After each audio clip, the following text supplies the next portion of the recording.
बोझ। सुनीता अपने माता-पिता की बहुत लाडली थी। 2 बड़े भाइयों की बहन थी। कोई भी चीज़ माँगने पर उसी वक़्त सामने हाज़िर हो जाती। पूरे घर में रौब था उसका। पूरे परिवार और नौकरों पर राजकुमारी की तरह हुक्म चलाती थी सुनीता। स्कूल में भी पूरा रौब था उसका। वह बड़े घर की लाडली जो थी, ऐसे ही उसने कॉलेज में दाखिला लिया। उसके ठाट-बाट, बड़ी गाड़ी में आना-जाना, हर दिन नया फ़ैशन देखकर हर कोई उससे दोस्ती करना चाहता था। थोड़े ही दिनों में उसके बहुत से दोस्त बन गए। पूरे कॉलेज में उसकी अपनी ही एक पहचान थी। इन दिनों उसके घर एक रिश्ता आया। ख़ानदानी लोग थे और पापा की पुरानी जान-पहचान थी उनके साथ। सुनीता के साथ कोई ज़बरदस्ती नहीं थी, पर सुनीता ने फिर भी हाँ कर दी, क्योंकि वह अपने परिवार से बहुत प्यार करती थी। वह जानती थी कि वह लोग उसका अच्छा ही सोचेंगे। लड़के का नाम रोहन था। रोहन काफ़ी पढ़ा-लिखा और समझदार लड़का था। ससुराल वाले भी बहुत अच्छे थे। ससुराल में सुनीता की जगह वैसी ही थी जैसे कि मायके में। कोई भी कार्य सुनीता की सलाह के बिना नहीं होता था। सबकी लाडली बहू बन गई थी वह। फिर उसके घर एक बेटे का जन्म हुआ, जो सुनीता को जान से प्यारा था। पोता पाकर ससुराल वाले तो फूले नहीं समाते थे। सुनीता कभी-कभी सोचती थी कि उसकी किस्मत कितनी अच्छी है। उसका हर अपना उसे कितना प्यार करता है। चाहे जीवन में कैसा भी समय आए, पर अपने हमेशा मेरे साथ हैं। मैं कभी अकेली नहीं हो सकती। कितनी खुशकिस्मत हूँ मैं। पर शायद सुनीता की खुशियों को उसकी अपनी ही नज़र लग गई थी। एक दिन वह मायके जाने की ज़िद कर बैठी। रोहन को बहुत काम था, लेकिन वह फिर भी उसे ले गया।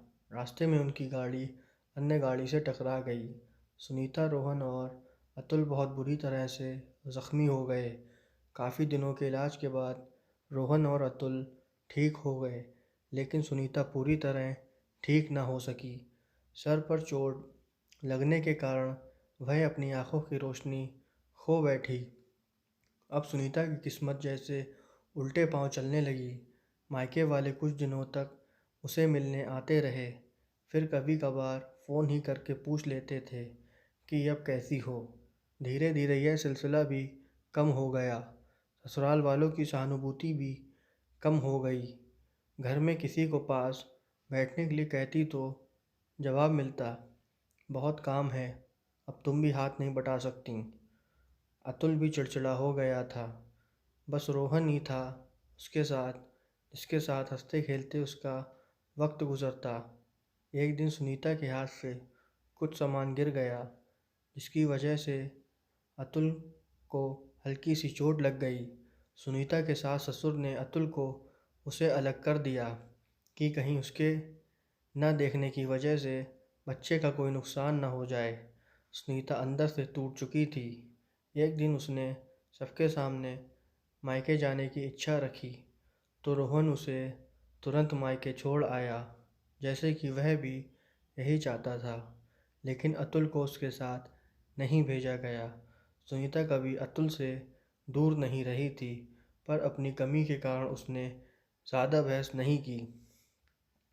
सुनीता को लगा कि वह 3-4 दिन वहाँ रहेगी, थोड़ा हवा पानी बदल जाएगा, क्योंकि वह कितने दिनों से कहीं बाहर भी नहीं गई। घरवाले भी इतने दिनों बाद उसे देखकर कितने खुश होंगे। सुनीता के घर पहुँचने पर सब लोग बहुत खुश हुए। खाने में सब कुछ सुनीता की पसंद का ही बना था। उसने अपने मम्मी-पापा और भाई-भाभियों से दिल खोलकर बातें की। उनके छोटे-छोटे बच्चे भी बुआ के साथ घुल-मिल गए। रात को सोने के वक़्त जब वह कपड़े बदलने लगी, तो उसे पता चला कि उसका बैग तो बहुत भरा हुआ था। वह समझ गई। वह बहुत उदास हो गई। कुछ दिनों तक तो सब ठीक रहा, फिर जैसे सब बदलने लगा, सबका व्यवहार बदल रहा था। वह लोग जैसे थक चुके थे उससे। सब लोग घुमा फिरा कर पूछने लगे कि रोहन कब आ रहा है उसे ले जाने। वह बहाना बना देती, जबकि वह जानती थी कि उस घर में अब उसके लिए कोई जगह नहीं। सुनीता से चलते वक्त कुछ न कुछ नुकसान हो जाता। थोड़ी बहुत टोका-टाकी उसे सुनाई देती, वह टाल देती। एक दिन उसके हाथ से लगकर एक कीमती फूलदान टूट गया। छोटी भाभी ने बहुत हंगामा मचाया। सुनीता के माता-पिता रोज़-रोज़ के झमेलों से तंग आ गए थे। उन्होंने रोहन को खुद से फ़ोन कर दिया। रोहन सुनीता को अपने घर ले आया। सुनीता को अपने परिवार वालों से यह उम्मीद न थी। जिस सुनीता के कहे बिना घर में एक पत्ता भी नहीं हिलता था, उसके घर के लिए वह अब बोझ बन चुकी थी। रोहन के साथ ससुराल आते वक्त वह बहुत खुश थी, क्योंकि वह अपने घर जा रही थी, अपने जिगर के टुकड़े अतुल के पास।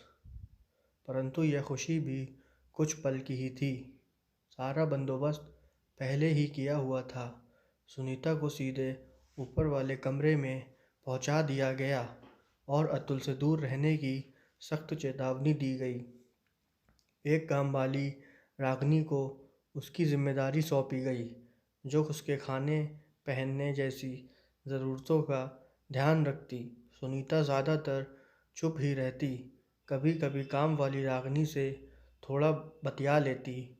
उसके ज़रिए अतुल का पता चल जाता। सबकी लाडली बेटी और बहू सबके लिए लाडली से बोझ बन चुकी थी।